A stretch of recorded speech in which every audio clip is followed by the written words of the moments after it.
Welcome to my channel. My name is Kelvin Davis and I'm your multifamily newbie.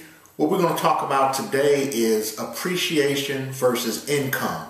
Now, I've mentioned to you before that it's my desire to purchase my first multifamily this year, 2025. And one of the reasons, or what my strategy is to do, what's called house hacking, where I'll actually live in the property that I purchase, rent out the other units, and hopefully am able to live for free, because the rents from the other 3 units will pay the mortgage, the upkeep, the repair, anything along the lines of expenses that I'll definitely see. And we'll go into the type of things that you'll see as far as expenses are concerned versus the things that we'll see as potential income. You know, rent doesn't always have to be the only income, but you may have some other things as well.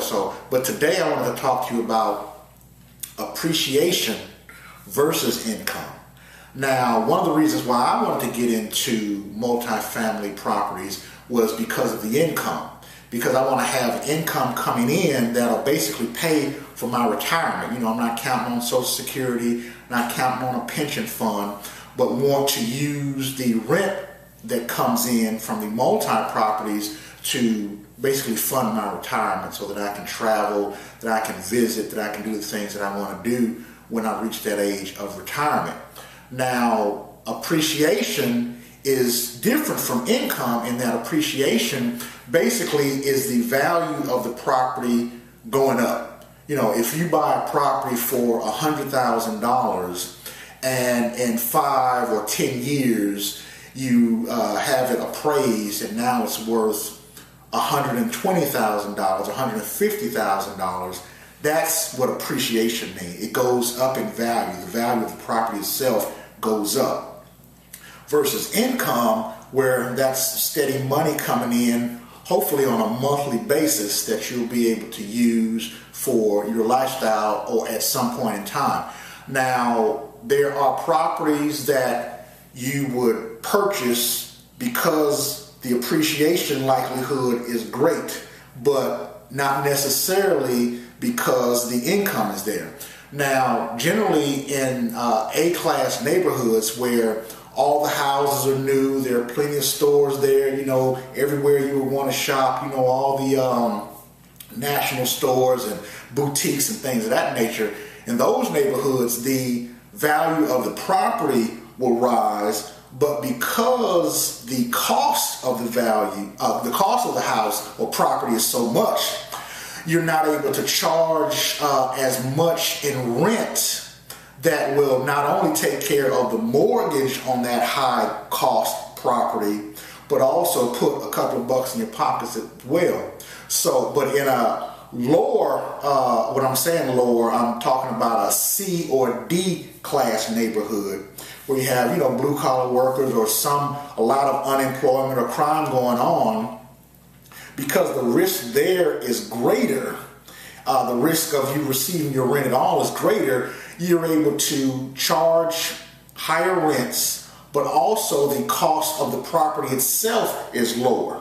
So, and there's not much appreciation that'll happen in those areas because the value of the properties there don't go up as rapidly as the value of property in A-class areas. So now, although you're receiving more on the income side because you were able to get the property for a lower amount, and you're cash flowing better because less of your income is going towards paying that mortgage, you still have that higher risk of not being paid your rent or problems with the property because the tenants are there, a lot more wear and tear on the property and things of that nature. So when you go into making a determination on where you want to purchase your property, whether it's in an A-class neighborhood, B-class, C-class, or D-class neighborhood, you need to take into consideration, am I looking more for the appreciation to grow, which is where you would generally want to go for your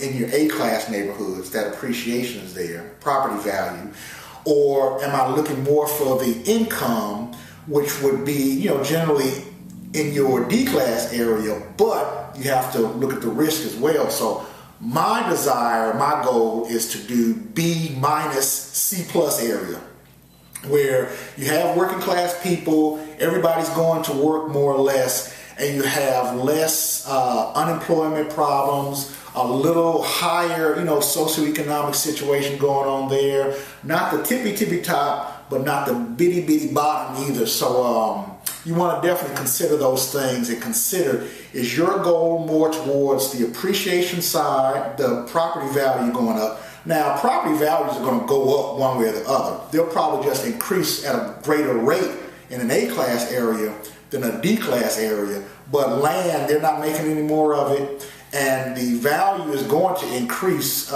somewhat. So you have to take those things into consideration. I'm a little bit closer to retirement age, so my thing is more on the income side. So like I said, I want to be in a B minus area, C plus type area, and I'm looking for a type of property that I'll be able to go in, rehab, do a quality rehab for the long term, so that my tenants, are happy to be there, proud of where they live, will more than likely take care of the property. Someplace I'm going to want to live, because like I said, I'm going to live there for a year at least with my house hacking strategy. So just something I wanted to share with you, something you want to take into consideration, appreciation versus income, or maybe you can meet somewhere in the middle like me and take advantage of both the appreciation as well as the income. So thank you for coming on this journey with me. Again, my name is Kelvin Davis. I am the multi-family newbie, and I'm looking forward to seeing you at the top.